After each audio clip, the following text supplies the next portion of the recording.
Bismillahirrahmanirrahim. Assalamualaikum warahmatullahi wabarakatuh.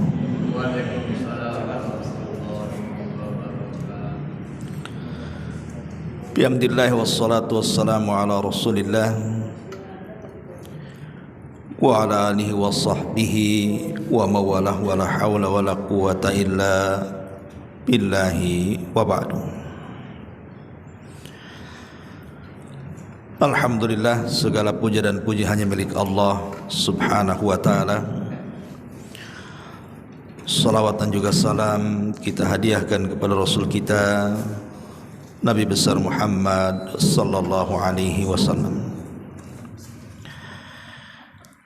Ma'asyiral muslimin wal muslimat rahimakumullah.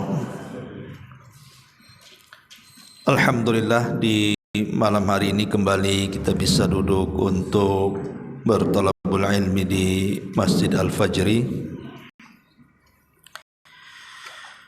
Dan pembahasan di malam hari ini kita akan membahas tentang bahaya orang-orang yang merubah-rubah ciptaan Allah subhanahu wa ta'ala.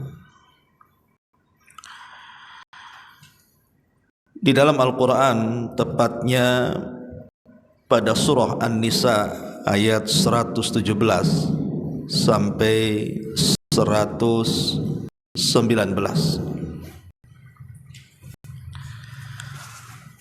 Allah subhanahu wa ta'ala berfirman,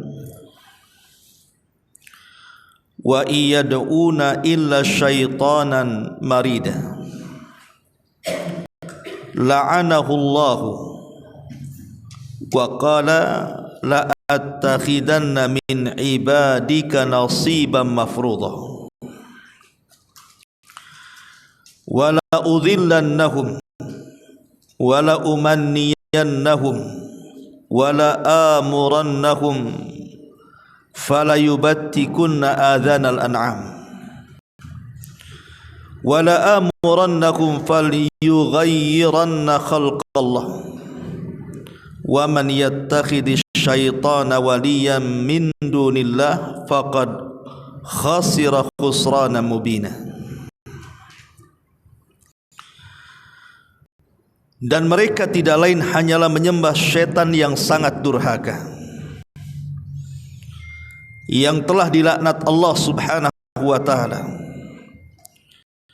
Dan setan pun mengatakan, aku pasti akan mengambil sebagian tertentu dari hamba-hambamu dan pasti kusesatkan mereka,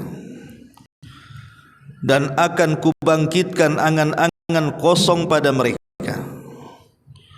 dan akan aku suruh mereka memotong telinga-telinga binatang ternak, lalu mereka benar-benar memotongnya, dan akan aku suruh mereka merubah-rubah ciptaan Allah, lalu mereka benar-benar merubahnya. Maka barang siapa menjadikan setan sebagai pelindung selain Allah, maka sungguh dia telah menderita kerugian yang nyata.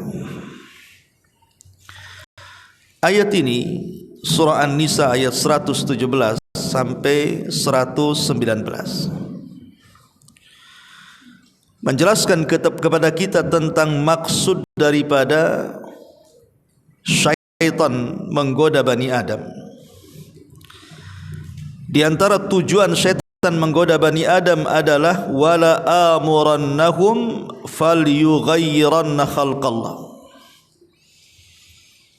Sungguh aku akan memerintahkan mereka manusia untuk merubah ciptaan-ciptaan Allah, lalu mereka benar-benar merubahnya.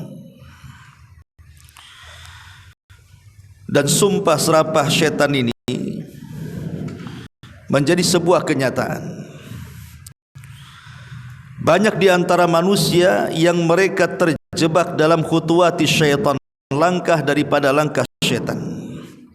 Salah satunya langkah-langkah syaitan itu adalah ada sebagian manusia yang merubah-rubah ciptaan Allah subhanahu wa ta'ala.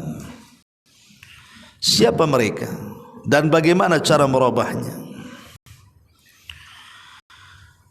Ma'asyiral muslimin wal muslimat rahimani wa rahimakumullah. Di dalam hadis Abdullah ibn Mas'ud radhiyallahu an yang dikeluarkan oleh Imam Al-Bukhari dan Muslim,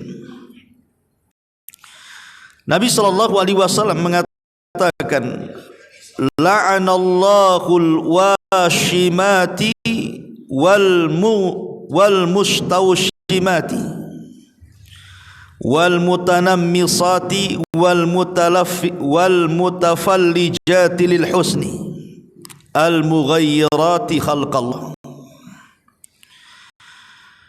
Semoga Allah melaknat wanita-wanita yang mentato dan wanita-wanita yang minta ditato, wanita-wanita yang mencukur bulu halus, yang merenggangkan gigi-gigi mereka untuk keindahan, padahal mereka sedang merubah-rubah ciptaan Allah Subhanahu wa taala.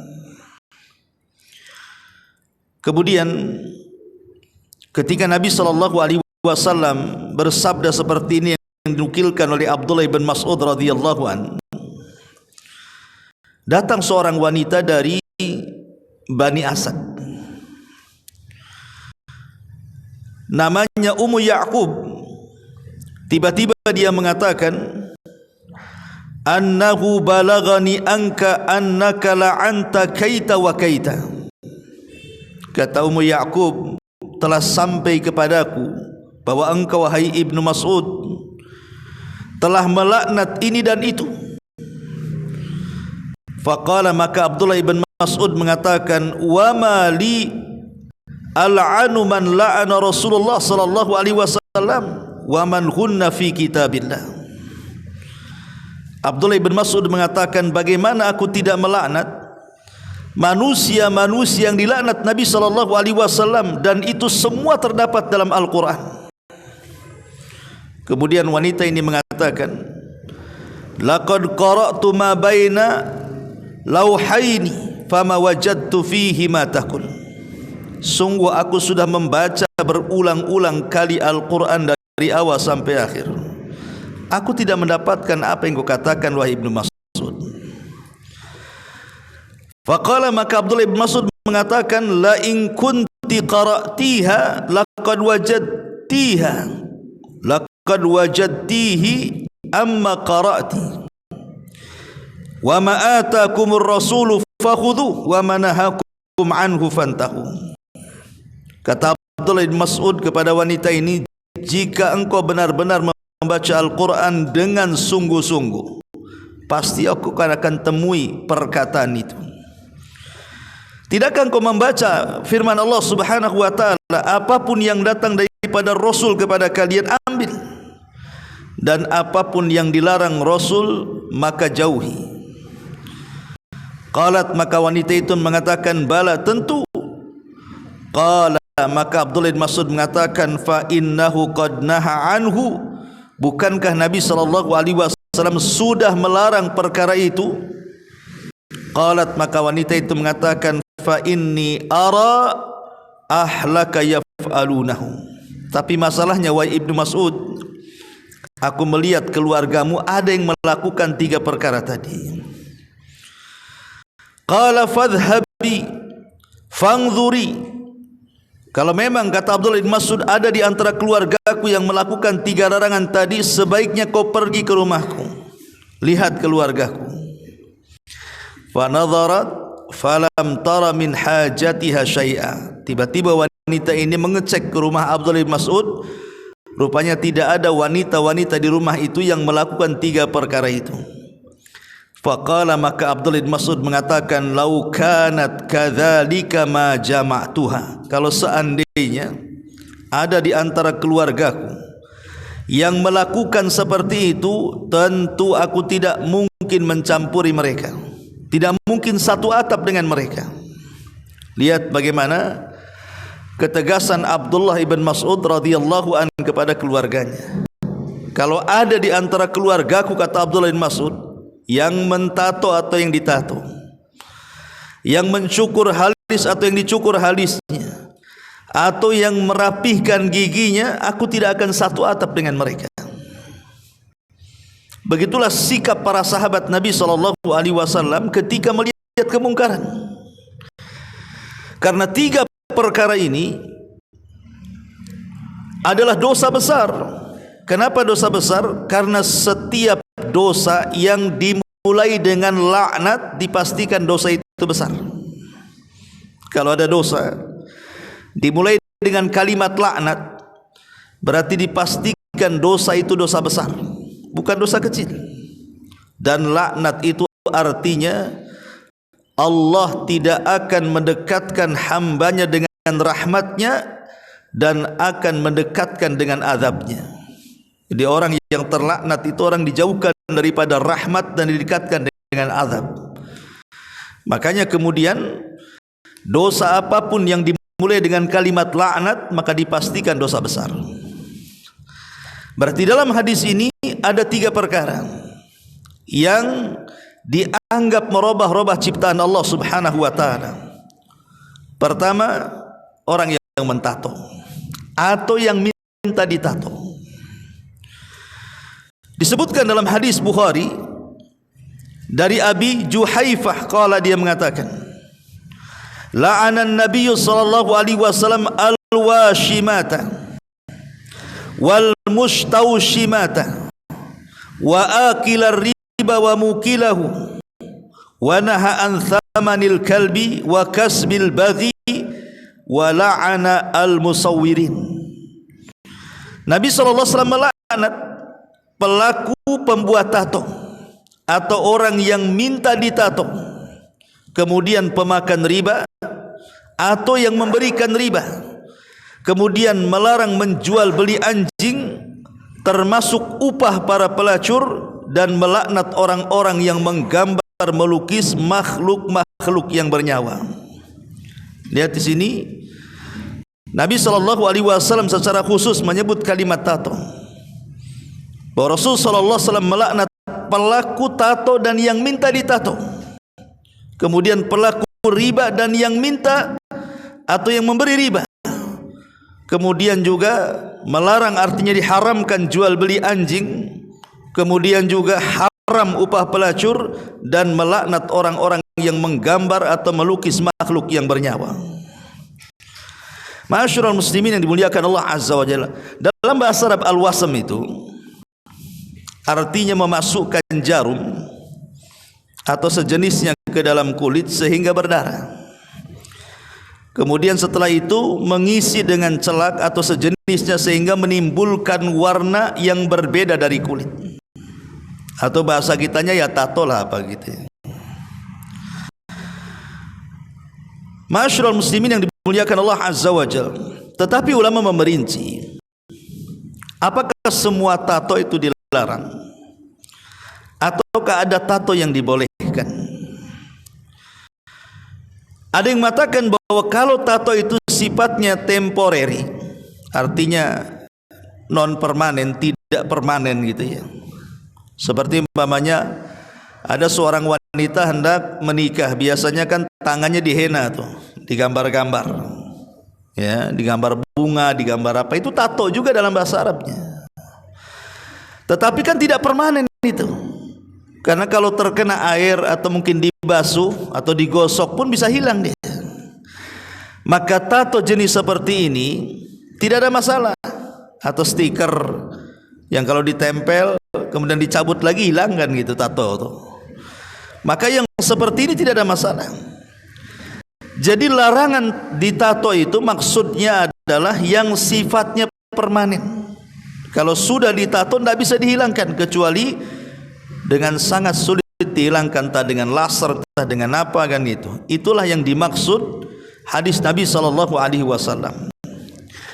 Makanya Al-Imam An-Nawawi rahimahullahu ta'ala, beliau mengatakan tentang masalah ini dalam Ta'liq Al-Farra, dinyatakan bahwa tato itu harus dihilangkan. Al-washmu yuzalu bil ilaji, tato harus dihilangkan dan harus diobati. Tetapi kata beliau, fa illam yumkin illa bil jurhi wala yujrahu wala ithma alaihi la yujrahu wala ithma alaihi ba'da taubati. Beliau mengatakan, jika tidak mungkin dihilangkan kecuali harus dilukai, maka tidak perlu dilukai dan tidak ada dosa setelah dia bertobat kepada Allah Subhanahu wa taala. Kata Imam Nawawi, kalau memang seandainya harus melukai dengan cara yang membahayakan,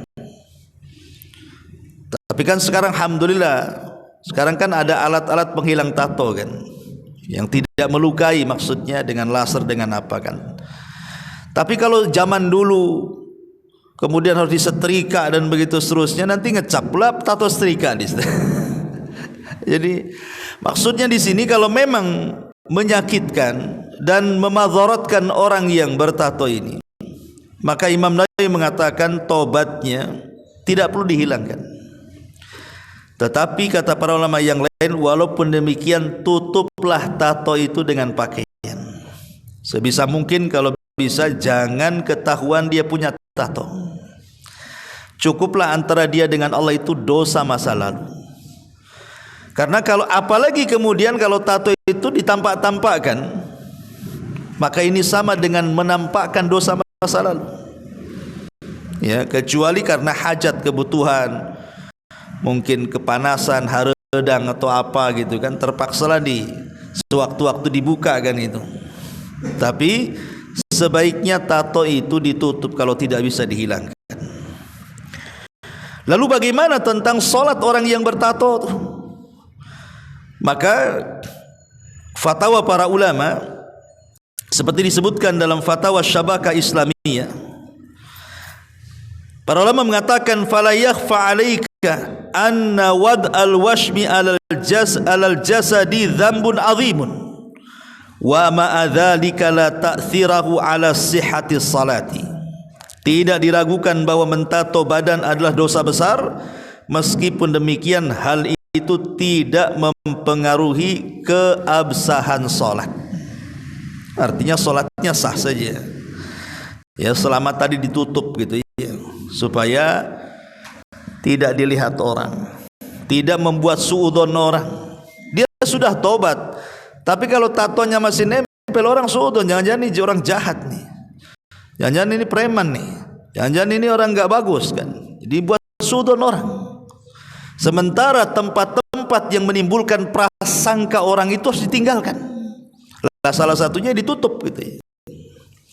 Ini yang pertama.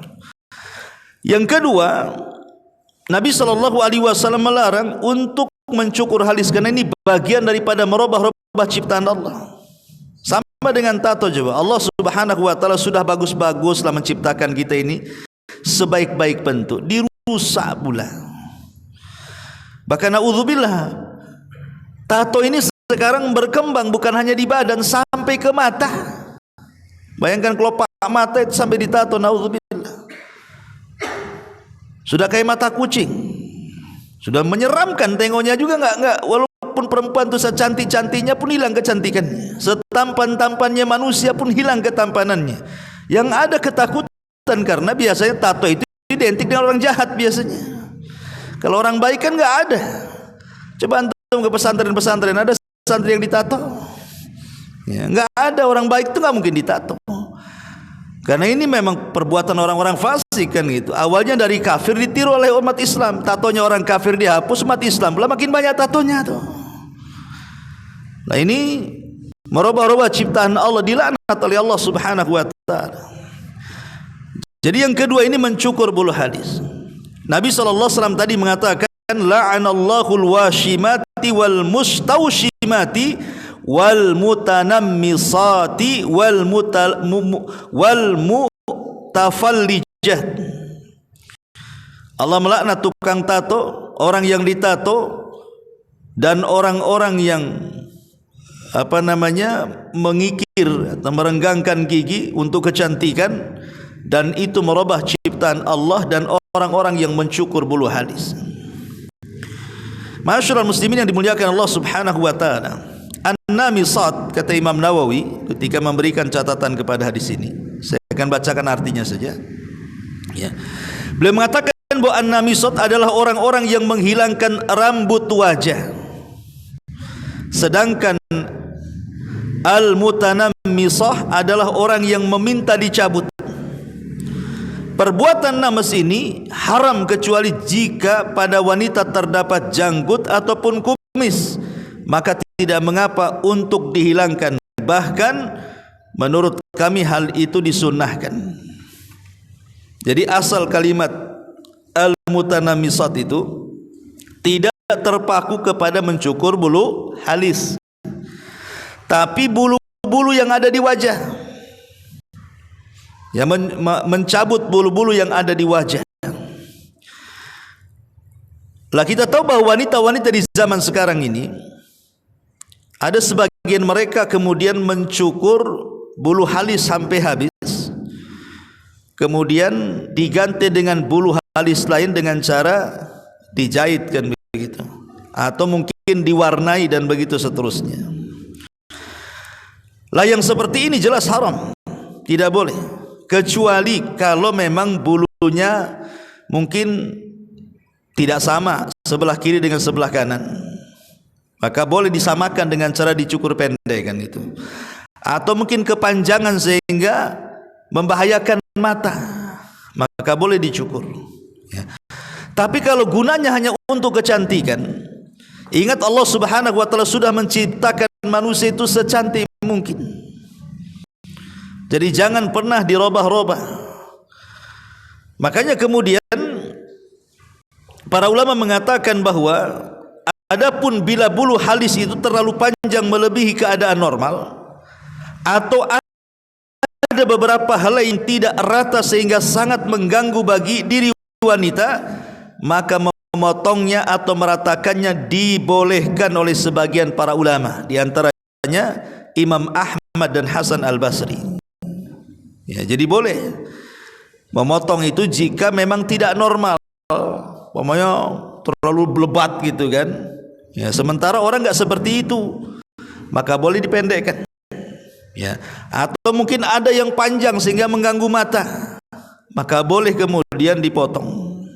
Sedangkan menghilangkan bulu wajah yang ada di pipi kan ada bulu-bulunya tuh biasanya ya, maka bila dilakukan dengan namas, yaitu menggunakan miqas, alat pencungkil ya, apa tuh namanya, yang untuk dicabut, alat pencabut itu ya, maka ulama mengatakan kalau sampai dicabut sehingga tercabut dengan akar-akarnya, maka tidak dibolehkan. Tetapi bila melakukan dengan al-huf itu maksudnya dengan alat cukur, kan ada sekarang cukur kumis gitu kan ya, maka menghilangkan dengan silet cukur atau yang semacamnya, Imam Ahmad berkata tidak mengapa bagi wanita, dan saya tidak menyukainya bagi laki-laki. Bagi perempuan boleh, tapi bagi laki-laki tidak boleh. Tidak menyukai bukan berarti tidak boleh, kata Imam Ahmad, artinya memakruhkan ya. Kemudian juga Al-Imam Al-Aini lebih menghususkan bagi wanita yang sudah menikah untuk mempercantik diri kepada suaminya. Beliau berkata, wala tumna'u al-adwiyatul lati tuzilul kalfi wa tuhsin al-wajha li zawji wa kadha akhda sya'ri minhum, atau akhda syar'i minhum. Maka tidak dilarang menggunakan obat yang bisa menghilangkan bulu dan mempercantik wajah untuk suami. Begitu juga tidak dilarang mengambil rambut dari wajahnya. Jadi di sini kesimpulannya, asal kalimat dari hadis Nabi SAW al-mutanammisat artinya tidak teratas kepada bulu halis.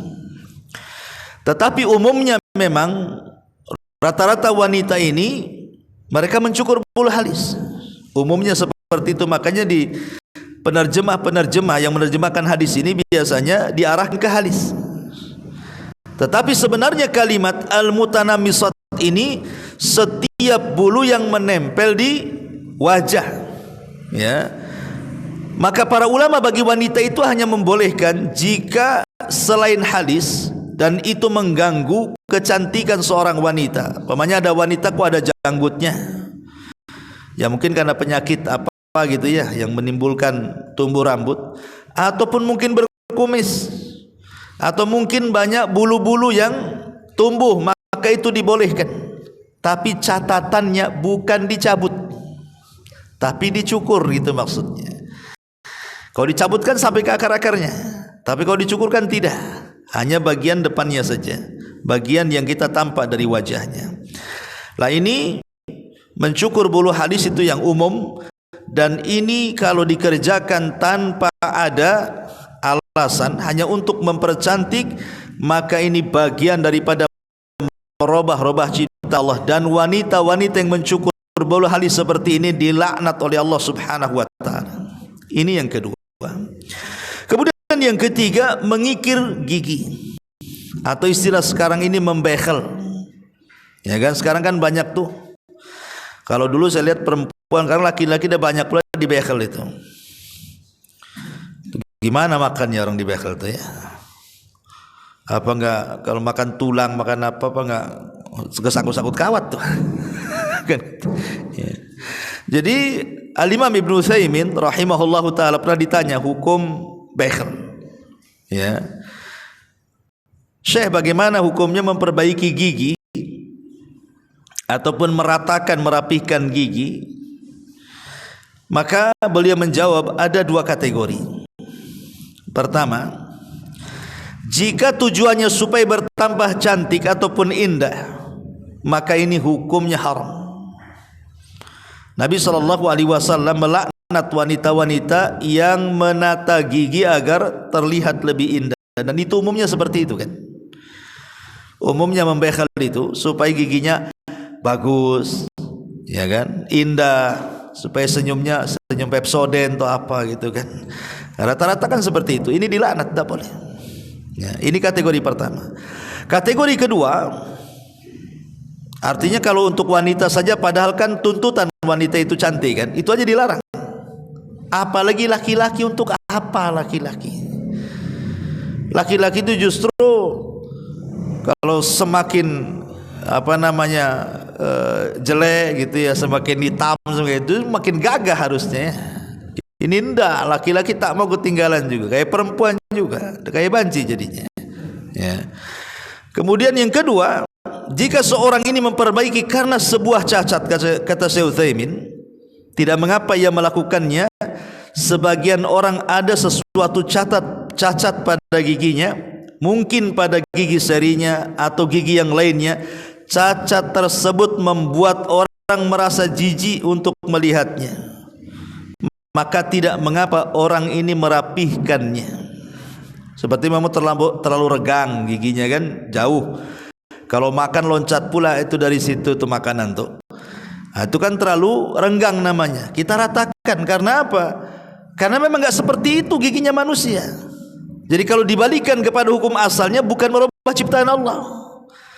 Tapi kalau giginya sudah rapat kan itu, ya walaupun mungkin ada belok sana sini, sebenarnya tidak ada masalah. Justru kalau seandainya diratakan, kalau untuk perempuan saja untuk kecantikan dilarang, macam mana pula laki-laki yang tidak dituntut untuk cantik laki-laki itu?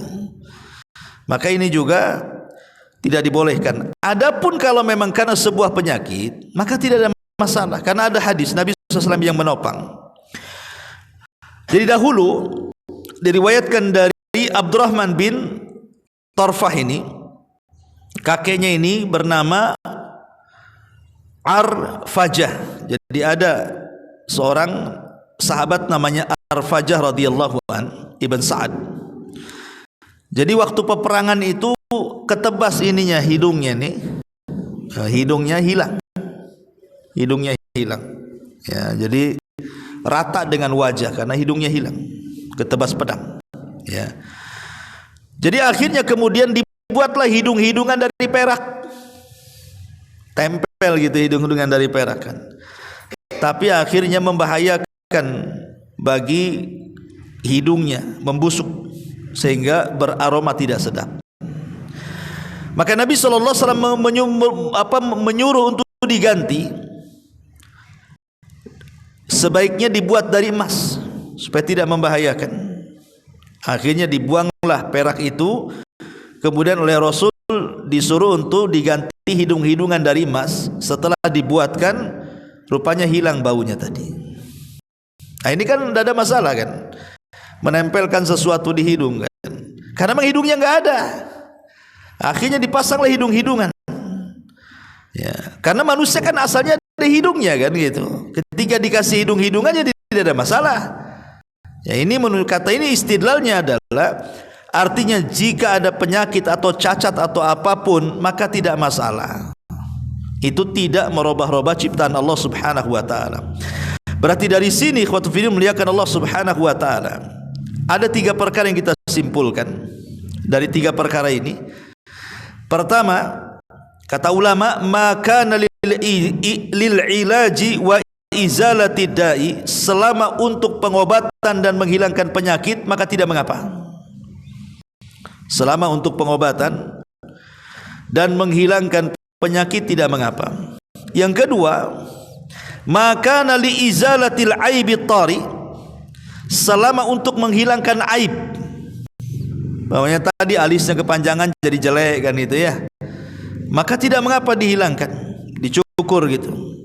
Kemudian yang ketiga, maka zinatun tari'atun la tabqa wala tataghayyar asla khalqiyah, selama untuk perhiasan, untuk kecantikan dan tidak merubah asal ciptaan Allah, maka tidak mengapa. Seperti tato tidak permanen, untuk kecantikan juga kan, tapi kan tidak permanen, maka itu dibolehkan. Itu kesimpulan dari 3 perkara ini. Kemudian yang keempat, operasi merubah badan. Seperti mamanya laki-laki jadi perempuan, dioperasi kemaluannya kan, akhirnya jadi banci betul-betul sampai operasi tete atau operasi kemaluan dan begitu seterusnya kan banyak tuh. Ya, sampai operasi hidung, operasi dagu, operasi apa sajalah. Biar enggak nampak ke laki-lakiannya karena ingin jadi perempuan. Ini termasuk daripada merubah-rubah ciptaan Allah. Karena sudah di luar, Allah sudah mengkodratkan dia laki-laki, kenapa jadi perempuan? Atau sebaliknya, Allah sudah mengkodratkan dia perempuan, kenapa harus tomboy jadi laki-laki? Sehingga harus dioperasi sana, operasi sini. Maka tidak dibolehkan. Seperti orang pendek ingin tinggi, akhirnya ditambah kakinya jadi tinggi kan, itu kan ada tuh sekarang ini kan. Biar nampak tinggi dioperasi, ditambah tulang apa, tulang sapi mungkin di sini enggak tahu juga kan. Yang jelas pengen tinggi lah. Ya. Nah, ini juga diantara merubah-rubah ciptaan Allah Subhanahu wa taala. Tapi kalau seandainya maksudnya operasi ini memang di luar tabiat manusia, seperti orang yang sumbing. Kan manusia asalnya tidak sumbing, kemudian dioperasi biar hilang sumbingnya, ini bukan merubah ciptaan Allah. Karena memang pada dasarnya manusia tidak sumbing, kemudian dioperasi jadi baik, nah itu boleh, nggak ada masalah ya. Tapi kalau umpamanya merubah ciptaan Allah, dia jenisnya laki-laki kemudian dioperasi biar seperti perempuan atau sebaliknya, maka ini dilaknat, merubah-rubah ciptaan Allah Subhanahu wa ta'ala. Ini juga termasuk merubah ciptaan Allah. Ini yang keempat. Yang kelima, tentang hukum memutihkan kulit. Biasanya kan perempuan datang ke dokter disuntik, dikasih vitamin C atau apa kan itu ya. Akhirnya jadi robah lah tuh kulit hitam itu jadi putih gitu. Maka ini pun dibahas oleh para ulama. Apakah memutihkan kulit orang yang sudah ditakdirkan warnanya hitam, kemudian datang ke dokter dikasih obat, disuntik sana suntik sini, akhirnya putih, itu juga termasuk orang-orang yang merubah ciptaan Allah? Para ulama mengatakan, pertama, bahwa perubahan warna kulit yang gelap menjadi cerah dengan krim atau formula kosmetik dan yang lainnya ya, jika perubahannya hanya sementara, maka ini tidak termasuk dalam larangan. Skincare dan lainnya kan ada sekarang tuh perempuan tuh kan, kalau nggak pakai kusam lagi, udah kayak orang tua lagi, kalau dipasang jadi muda lagi kan itu ya. Itu kan nggak permanen itu namanya kan. Kalau dipasang itu nampak lah kayak gadis. Kalau hilang kena hujan nampak kayak nenek. Kan ada orang yang seperti ini. Nah, ini nggak permanen. Kalau yang seperti ini nggak ada masalah. Ya, jadi kalau memang tidak permanen itu tidak ada masalah. Ya. Tetapi kalau seandainya seperti operasi plastik, kulitnya kan ada dulu artis luar negeri itu kan orang negro kemudian dirobah, dioperasi semuanya kan, operasi plastik dari atas sampai kepala itu, dari kepala sampai kaki semua permanen, tadinya hitam jadi putih. Itulah merubah ciptaan Allah karena permanen dia. Ya, jadi kalau dibuat permanen maka masuk pada ayat Al-Quran tadi, fala yughayyiranna khalqallah, maka aku akan suruh, kata setan, merubah ciptaan Allah, maka mereka pun merubahnya. Masuk pada ayat ini. Tapi kalau tidak permanen tidak ada masalah, karena ini bagian daripada talaub asyaitan. Ya, makanya di sini ada dua juga istilahnya, permanen atau tidak permanen. Sebenarnya hukumnya di situ. Kalau permanen tidak boleh. Kalau tidak permanen maka dibolehkan. Makanya Syekh Utsaimin rahimahullah pernah ditanya apa hukum krim pemutih, kemudian juga bolehkah dipakai oleh seorang wanita, maka beliau mengatakan jika putihnya permanen maka tidak boleh. Kan itu serupa dengan merubah ciptaan Allah. Dan apa bedanya dengan tato? Ya, kata beliau disamakan dengan tato. Ya. Tapi kalau seandainya tidak permanen maka tidak mengapa. Seperti umpamanya mengkonsumsi vitamin C. Ya, salah satunya biar nampak putih, nampak mulus, nampak halus dan begitu seterusnya, maka ulama membolehkan, kecuali kalau vitamin ini memadorotkan kepada badan lain. Itu bukan masalah larangan memutihkan, tapi memadorotkannya itu. Karena tidak semua obat yang masuk itu kan cocok dengan badan. Ada juga yang tidak cocok, makanya harus resep dokter biasanya kan itu. Ya, jangan coba-coba main beli obat karena termakan berita hoax di internet. Ini kalau makan ini sembuh ini langsung beli kan itu. Itu kadang-kadang negeri kita ini mudah terkena hoax. Ada iklan aja di Facebook, wah ini kebetulan penyakit saya sama dengan yang di Facebook ini. Padahal hoax saja itu kadang-kadang. Kita percaya beli makan, itu madaratkan kan. Dari mana belum diteliti, resep dokter belum ada, maka ini masuk dalam kategori la dharara wala dirar. Tidak boleh mencelakakan diri sendiri atau tidak boleh mencelakakan orang lain. Ini yang kelima. Kemudian yang keenam, menghitamkan rambut. Ini juga bagian daripada merubah ciptaan Allah Subhanahu wa taala. Jabir bin Abdullah radhiyallahu anhu dia mengatakan, kata beliau, utiya bi Abi Quhafata yauma fathi Makkah wa ra'suhu wa lihiyatuhu kathaghamati bayadan.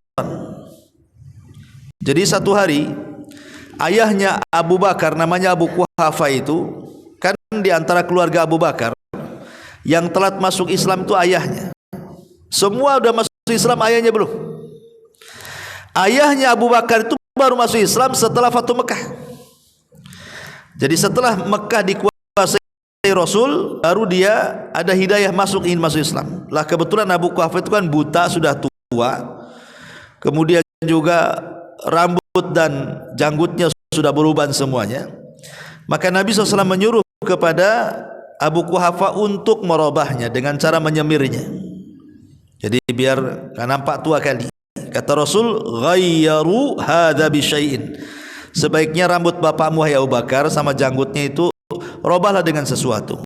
Tapi kata Rasul, wajtanibus sawad, jauhi warna hitam.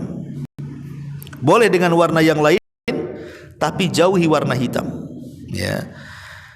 Dari sini kata para ulama, orang yang merubah, di antara orang-orang yang merubah ciptaan Allah adalah dengan cara menyemir dengan menggunakan warna hitam. Tidak laki-laki, tidak perempuan.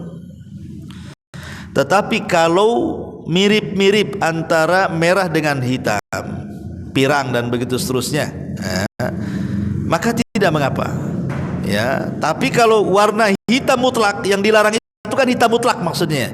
Memang hitam tok-tokan bahasanya, 100% hitam itu yang dilarang. Ya, tapi kalau hitam hitamnya tidak mutlak, ada warna lain yang mendominasinya, maka tidak terlarang. Walaupun mirip-mirip hitam, yang jelas bukan hitam mutlak ya.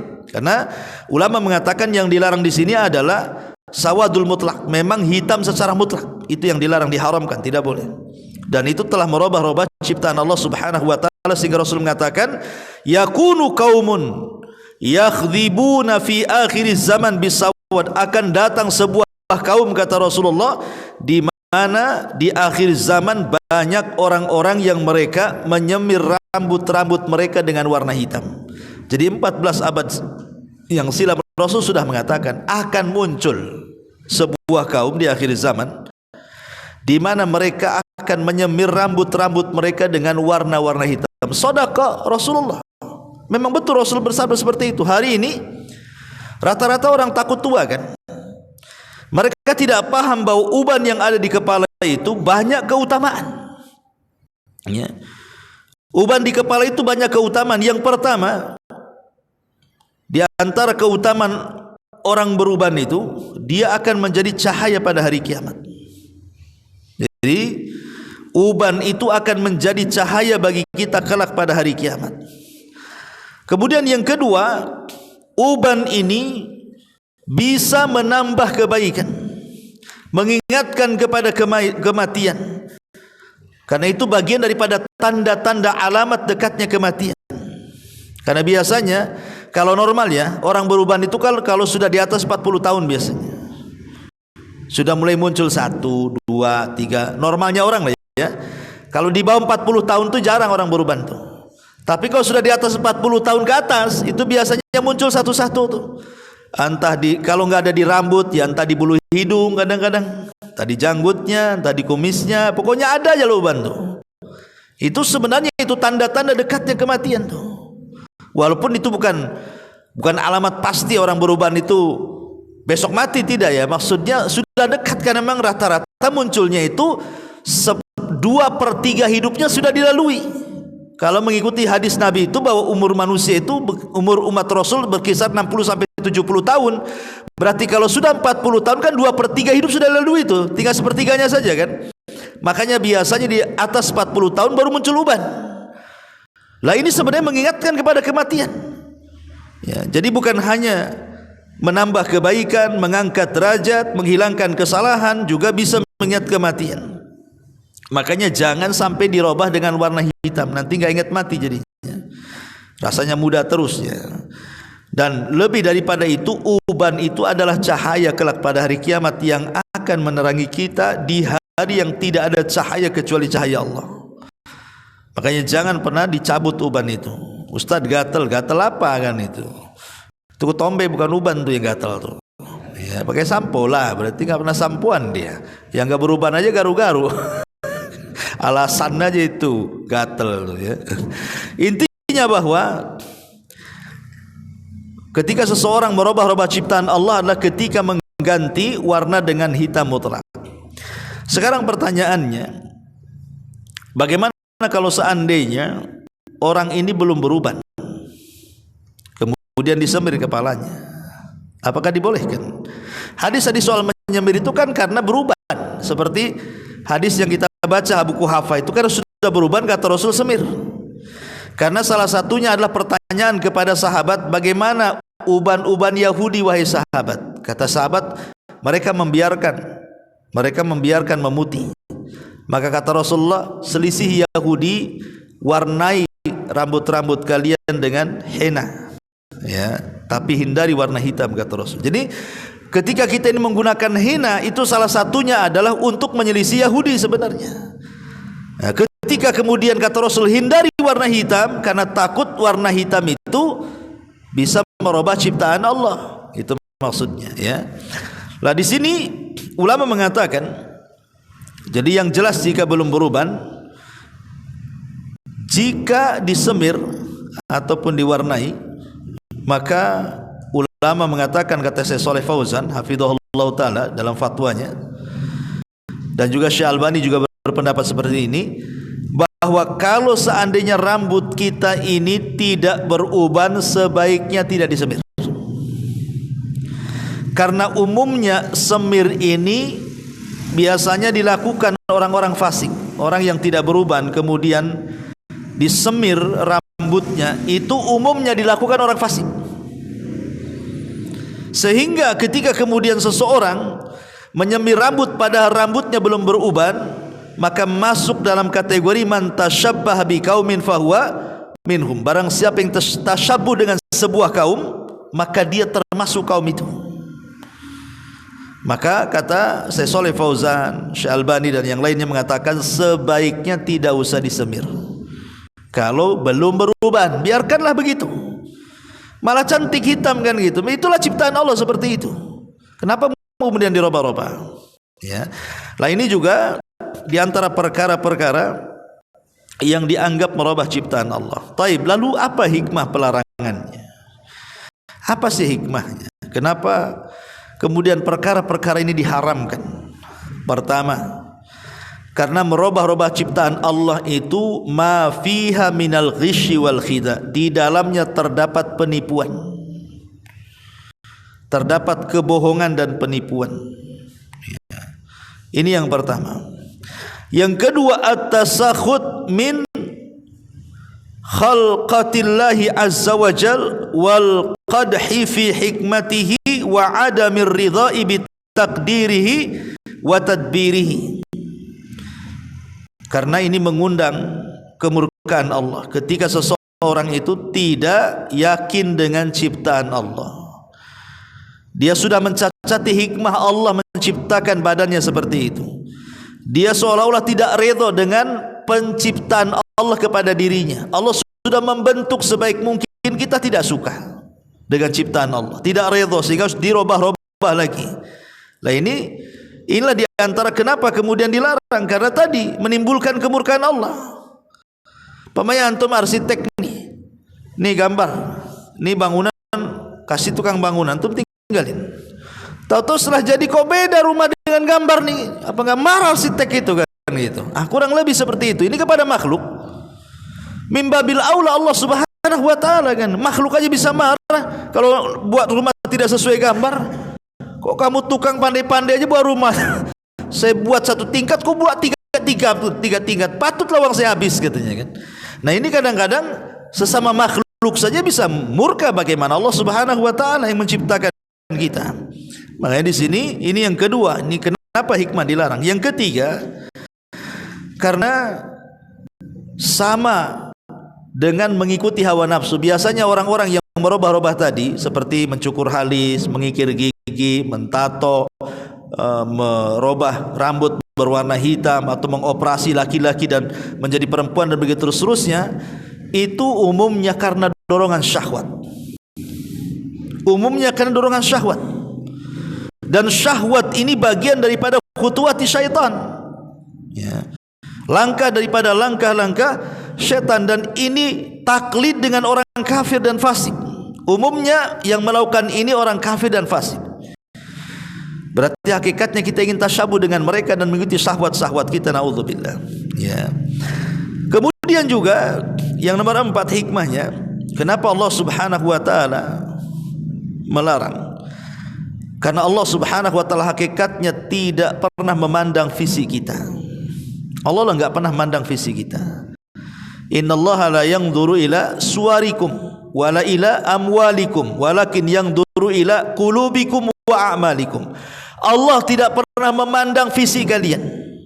Allah tidak memandang harta kalian. Yang Allah pandang itu hati dan amal kalian. Boleh jadi mungkin Anda yang cantik, mungkin manusia terpukau dengan kecantikan, tapi belum tentu Anda mulia di hadapan Allah. Anda yang tampan juga sama. Boleh jadi mungkin terpukau manusia dengan ketampanan kita, tapi apakah Anda mulia di hadapan Allah? Tidak. Orang yang sumbing, orang yang boleh jadi mungkin giginya songong atau apa istilahnya, mungkin nampaklah jelek dalam zahirnya, manusia memandang dia, tapi belum tentu dia hina di hadapan Allah Subhanahu wa taala. Jangan-jangan orang itu pula yang paling mulia. Nah, dari sini kita tahu bahwa kenapa ini semua hikmah dilarang, karena di dunia ini Allah Subhanahu wa taala ciptakan kita untuk beribadah, bukan untuk yang lainnya. Inilah di antara perkara-perkara kenapa Allah Subhanahu wa taala melarang kita ini merubah-rubah ciptaan Allah Subhanahu wa taala. Qatu fiddin muliakan Allah Subhanahu wa taala. Ulama mengatakan innallaha qad azhaba 'anna aibatal jahiliyah. Sesungguhnya Allah sudah menghilangkan dari kita ini tradisi-tradisi buruk jahiliyah. Walidzalika la budda minal wukuf inda hududillah. Oleh karena itulah maka sudah selayaknya kita ini harus berdiam diri pada batasan-batasan yang Allah sudah batasi. Wa haula'il ladzina ya'maluna al-munkarat. Adapun mereka orang-orang yang melakukan kemungkaran-kemungkaran yang tadi saya sebutkan, ya. Seperti orang-orang yang mentato, orang-orang yang mencukur halis, orang-orang yang mengikir gigi, orang-orang yang menyemir dengan hitam, orang-orang yang mengoperasi dan begitu seterusnya, ya. Hakikatnya mengembalikan zaman ini ke zaman jahiliyah. Tapi di zaman jahiliyah saja, tidak seperti di zaman sekarang. Ya, zaman jahiliyah ada orang yang bertato. Tapi di zaman itu tidak ada operasi kan. Laki-laki dioperasi jadi perempuan, perempuan jadi laki-laki. Naudzubillah, di zaman itu kan belum ada. Artinya bahwa kondisi zaman sekarang ini justru lebih parah dibandingkan orang-orang jahiliyah di zaman dulu. Jangankan perkara itu, ketika Nabi SAW menyebutkan tentang dua kelompok, kata Rasul, aku gak pernah melihat di zamanku ada. Dua kelompok ini nanti ada setelah kematianku, kata Rasul. Ini artinya di akhir zaman. Dan mereka tidak akan pernah mencium bau surga. Kemudian Rasul menyebutkan seorang wanita yang berpakaian dan telanjang, kemudian juga melenggak-lenggok seperti punuk unta. Kemudian Rasul mengatakan di akhir hadis mereka tidak akan mendapatkan bau surga apalagi sampai memasukinya. Artinya yang seperti ini saja tidak ada di zaman Nabi. Padahal di zaman Nabi itu disebut jahiliyah. Ya, karena saking jahilnya disebut jahiliyah. Tapi orang sekarang kalau dikatakan jahiliyah apa enggak ngamuk tuh, ngamuk. Padahal lebih jahiliyah dibanding orang jahiliyah tuh. Kalau melihat seperti ini. Karena ketika Nabi Allah Subhanahu wa taala mengatakan wala tabarrujna tabarrujal jahiliyatil ula, janganlah kalian bertabarruj, berdandan seperti ala jahiliyah. Tabarrujnya dari jahiliyah itu seperti apa coba? Disebutkan oleh ahli tafsir, mereka kalau pakai jilbab nampak depan sininya. Rambut depannya pakai jilbab, tapi pakai jilbab, tapi nampak sininya. Ya. Kemudian nampak lehernya. Nampak lehernya. Kemudian ada gelang kakinya. Kalau ngelangkah itu gemerincing. Ya. Itu tabaruj yang dilarang dalam Quran, yang disebut tabaruj jahiliyah itu. Sekarang kita lihat tampilan muslimah zaman sekarang. Bukan cerita terbuka begini atau lehernya, semua dibuka. Ya, dari atas kepala sampai kaki dibuka. Tapi kalau dikatakan jahiliyah apa enggak murka dia? Enak saja saya disebut jahiliyah kan. Orang jahiliyah enggak ada seperti kamu tuh. Mereka masih sopan berpakaian. Ya. Tapi itu juga dilarang dalam Al-Quran kan. Jangan kalian berdandan seperti dandanan jahiliyah. Rupanya sekarang lebih jahiliyah di atas jahiliyah lagi. Karena semua dibuka masalahnya, orang ditampakkan kemana-mana. Naudzubillah. Apalagi persoalan-persoalan seperti ini. Jadi intinya merubah-rubah ciptaan Allah Subhanahu wa taala ini sangat terlarang keras dalam agama, maka hendaklah ditinggalkan. Dan ini wasiat kepada antum yang punya anak-anak. Ya kan di zaman sekarang kan, kalau anak-anak itu tidak betul-betul diawasi orang tua, masuk pada pergaulan bebas, naudzubillah. Kadang-kadang saya itu lihat anak-anak kecil ikut anak-anak pang kesana kemari, tato berserakan di mana-mana. Kadang pikir mana lah orang tuanya ini. Pas tengok orang tua lebih banyak tatonya, oh orang tuanya pang, anaknya ikut pang juga. Kadang-kadang kasihan mereka itu kan. Coba baru nyesel mereka bertobat, baru nyesel. Apa begitu dulu baru bertobat kan itu? Janganlah seperti itu. Maka di sini hal-hal yang merupakan khutuwati syaitan, langkah-langkah syaitan. Langkah-langkah syaitan ini kan banyak. Ya. Opsi pertama tentu setan itu maunya kita ini kufur, melakukan kesyirikan. Pasti dia akan minta yang teratas dulu kan. Tapi kalau orang dapat hidayah, masuk Islam, akan sulit dibawa kepada kesyirikan, apalagi sudah ngaji sunnah. Ya. Sehingga kemudian setan akan menurunkan tensinya. Kalau tidak bisa kufur, tidak bisa musyrik, tingkatan yang kedua, disuruhnya melakukan penyimpangan dalam sunnah. Tapi kalau tidak bisa juga melakukan penyimpangan dalam sunnah alias bid'ah, maka turun kepada yang ketiga. Inilah yang ketiga, disuruhnya orang melakukan dosa-dosa besar. Salah satu dosa besar itu adalah merubah-rubah ciptaan Allah. Kalau tidak bisa, maka turun tensinya ke yang keempat. Apa itu? Disuruhnya melakukan dosa-dosa kecil. Kalau tidak bisa juga, kuat imannya ini orang ini, maka disibukkan dengan perkara mubah. Ya, disuruh ngobrol lama-lama, lupa sholat, sepak bola, lupa sholat, jalan-jalan, lupa sholat, perkara mubah. Ya, kalau tidak juga bisa dalam perkara mubah, maka setan akan membuat apa? Orang disuruh untuk mengutamakan yang tidak afdol dan meninggalkan yang afdol. Ya, begitu setan itu. Pamannya zakat nggak pernah, sedekah pula rajin, kan gitu ya. Harusnya kan zakat dulu kan, baru sedekah kan gitu. Dibuatnya orang itu meninggalkan yang afdol dan mengerjakan yang tidak afdol.